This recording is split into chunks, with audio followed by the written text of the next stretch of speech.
किसी नगर में एक बूढ़ा चोर रहता था। 16 वर्षीय उसका एक लड़का भी था। चोर जब ज्यादा बूढ़ा हो गया तो अपने बेटे को चोरी की विद्या सिखाने लगा।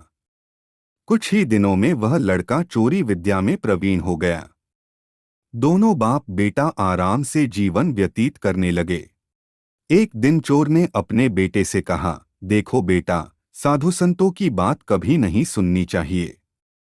अगर कहीं कोई महात्मा उपदेश देता हो तो अपने कानों में उंगली डालकर वहां से भाग जाना, समझे?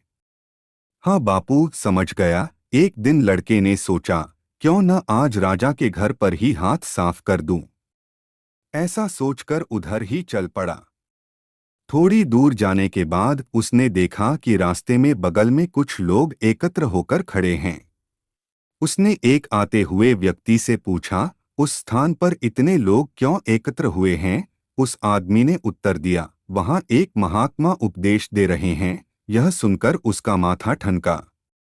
इसका उपदेश नहीं सुनूंगा, ऐसा सोचकर अपने कानों में उंगली डालकर वह वहां से भाग निकला। जैसे ही वह भीड़ के निकट पहुंचा, एक पत्थर से ठोकर लगी और वह गिर गया। उस समय महात्मा जी कह रहे थे, कभी झूठन ही बोलना चाहिए। जिसका नमक खाएं उसका कभी बुरा नहीं सोचना चाहिए। ऐसा करने वाले को भगवान सदा सुखी बनाए रखते हैं। ये दो बातें उसके कान में पड़ी। वह झटपट उठा और कान बंद कर राजा के महल की ओर चल दिया। वहां पहुंचकर जैसे ही अंदर जाना चाहा कि उसे वहां बैठे पहरेदार ने टोका, अरे कहाँ जाते हो? तुम कौन हो? उसे महात्मा का उपदेश याद आया। झूठ नहीं बोलना चाहिए। चोर ने सोचा, आज सच ही बोलकर देखें। उसने उत्तर दिया, मैं चोर हूं, चोरी करने जा रहा हूं। अच्छा जाओ, उसने सोचा राजमहल का नौकर होगा, मजाक कर रहा है।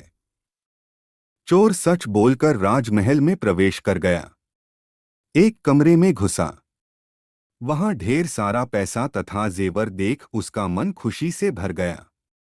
एक थैले में सब धन भर लिया और दूसरे कमरे में घुसा। वहां रसोई घर था। अनेक प्रकार का भोजन वहां रखा था।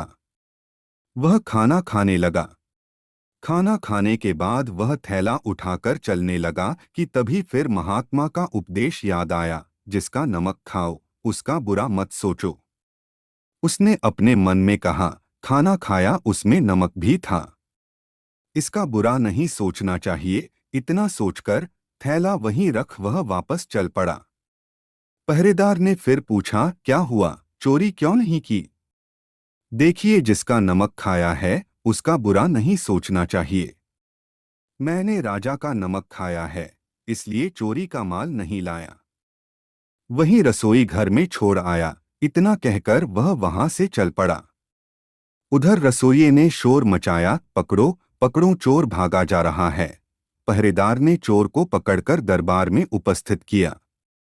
राजा के पूछने पर उसने बताया कि एक महात्मा के द्वारा दिए गए उपदेश के मुताबिक मैंने पहरेदार के पूछने पर अपने को चोर बताया, क्योंकि मैं चोरी करने आया था। आपका धन चुराया, लेकिन आपका खाना भी खाया जिसमें नमक मिला था।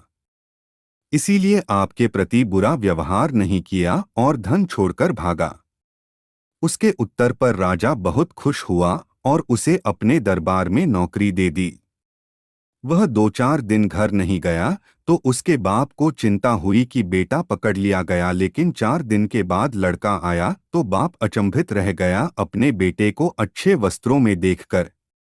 लड़का बोला, बापूजी, आप तो कहते थे कि किसी साधु संत की बात मत सुनो, लेकिन मैंने एक महात्मा की बात सुनी और उसी के मुताबिक काम किया, तो देखिए सच्चाई का फल, मुझे राजमहल में अच्छी नौकरी मिल गई।